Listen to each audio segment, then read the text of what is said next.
Good morning, everyone. I'm Katie Nolan with your top headlines for Thursday, July 26th.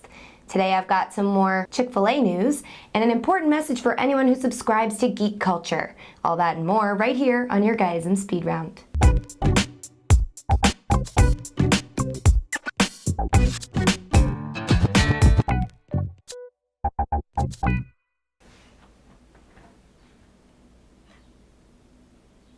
This is painfully relevant. A man in Omaha is moving cautiously around his apartment ever since he discovered he's living with more than 40 brown recluse spiders.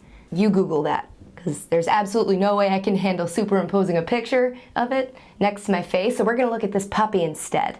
And also, moving cautiously, I would be moving far, far away. It's not a coincidence that the two most poisonous spiders in the world are called the brown recluse and the black widow. Clearly these things like to be alone. Oh, he moved his bed away from the wall. You're totally fine then. A conservative website did some investigative reporting and found the important morsel of information that the Obama campaign spent $62 at a Chick-fil-A in Georgia on June 29th.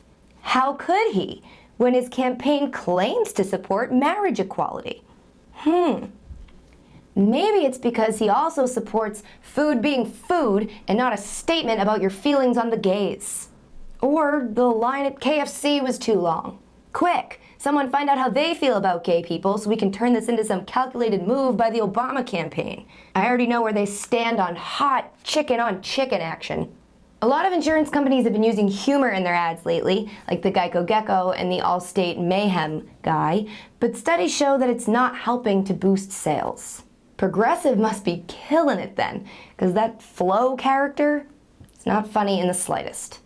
The North Korean women's soccer team was getting ready to play Colombia last night in London when the South Korean flag was shown on the monitors, so the girls walked off the field for 30 minutes in protest. And then the stadium emptied. Because going to see women's soccer live was enough of a stretch, waiting 30 minutes to see women's soccer live, too much. So the results of Ask Men's Great Male Survey have been released, and the dating and sex section was rather enlightening. Apparently 54% of men would dump a girl if she got fat. 56% say they never get tested for STDs. Thanks, guys. 27% of men will be single really soon. Or at least that's what I got from the fact that they said the best romantic gesture was just to be there for her.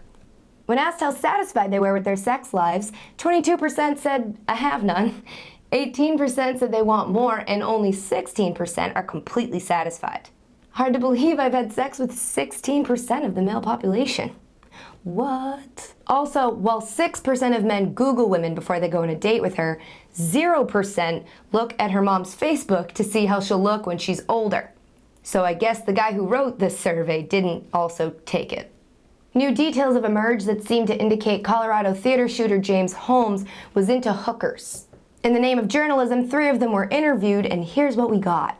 One said she slept with so many men that she couldn't specifically remember Holmes. The second said he looks pretty familiar, but couldn't confirm he was actually a client. The third said she slept with him twice and that he was really nice because he was concerned she didn't have any other customers in Colorado, so he called her again the next week to meet up. So to recap, one's had so much sex she can't remember a face, one's had so much sex she can't differentiate between a face she's sat on and ones she's seen on the news, and one only remembers him because she wasn't very popular. Kirstie Alley is being sued by an angry customer for making what she calls misleading weight loss claims in regards to her new juice product. Okay, maybe she lied with her mouth, but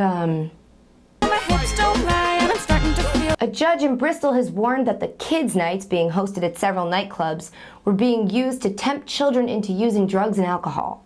And I'd like to warn you all that stepping foot in a nightclub without either of those things is never a good idea. Might as well learn that nice and young. And P.S. another warning, try your best not to ever take advice about nightclubs from a guy in a powdered wig. A hotel in England has stopped stocking Bibles in its nightstands and has replaced it with a copy of 50 Shades of Grey instead. 2 big books full of sex and violence that crazy people get excited for. Enjoy that. I'll be down by the pool. I saw an article yesterday on CNN called Booth Babes Need Not Apply. It was written by Joe Peacock and was basically a very long rant about how the geek community is sick of pretty girls pretending to be geeks for the attention.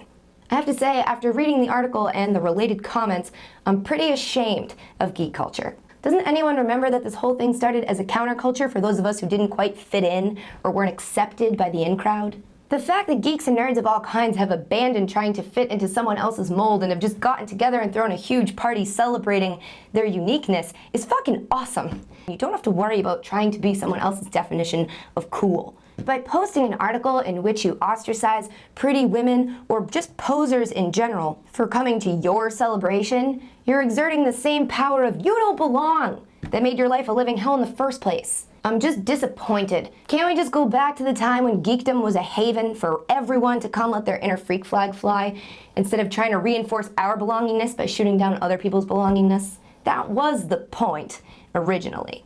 Anyway, I'll throw a link to the article down in the description. Please, if you have the time today, go read that and then share what you think in the comments. If you were on the internet at all yesterday, it's possible that you thought we were in the middle of an Armageddon. Don't worry, we aren't, but Kristen Stewart did cheat on Robert Pattinson. Look how sad poor Kristen is. Or wait, no, that's her happy face. Well, I have sad. That one's sad. Nope, that's angry. There it is, sad. Sad and mopey. Hey, at least we all finally know how she keeps getting roles in movies, huh? Am I right? And that's gonna do it for your speed round, guys. If you enjoyed this video, please click the like button, comment down below, share it with your friends, and subscribe to our channel. And if you haven't left yet, there'll be a link in the description to a video that will make you do so. Also, if you haven't voted yet for the speed roundies, do that today because those polls close tonight. I'll throw a link to the online poll in the description. Wow, did you hear that? Poll.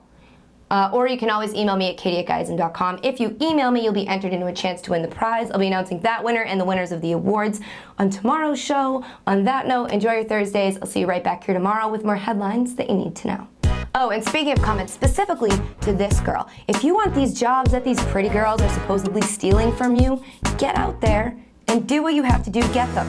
Start a YouTube channel. Deal with hundreds of guys telling you you're not good for anything but porn. Have an article written about you on CNN about how you aren't a real person who gets to belong to the nation of people who don't belong because you look too much like you belong. Don't sit around and whine and encourage people to be less attractive so that you can like them. Do you realize how unintelligent that sounds?